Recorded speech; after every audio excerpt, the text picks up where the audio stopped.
This is the Watercolor book, Materials and Techniques for Today's Artist by David Dewey.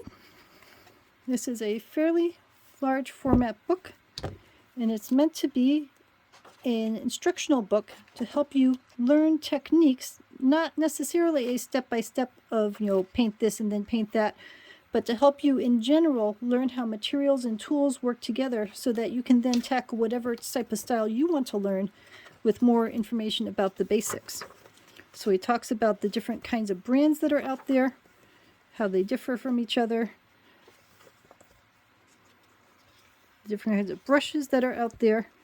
And he's not saying that you have to go out and buy all these brushes. He just wants you to understand what your options are, and then you start with one or two. The same thing with papers. What kind of papers are available in the world, so that you get a sense of what you might want to try, what kinds of palettes you might want to try, what kind of easels you might want to try, to at least get started.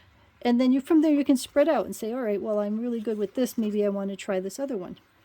So he talks some about the basics of shadows and drawing shapes and that sort of thing. So if you haven't done any sort of art before, it gives you a grounding in the sense of design and layout, and helping the perspective draw your eye into certain kinds of areas of the picture, how to compose a picture.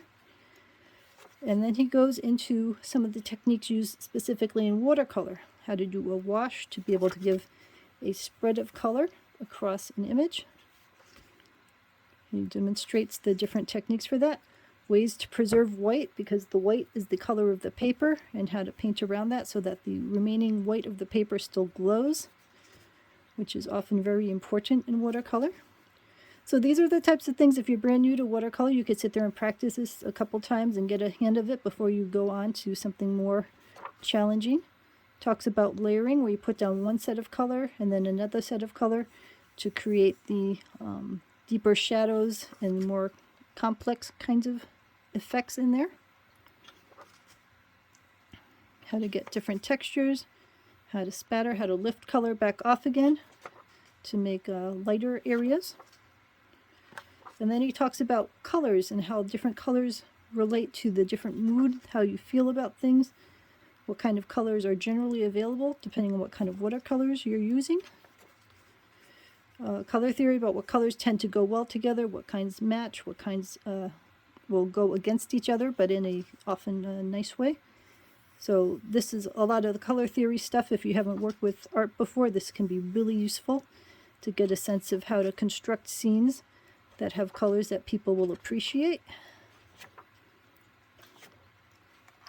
Mixing your colors,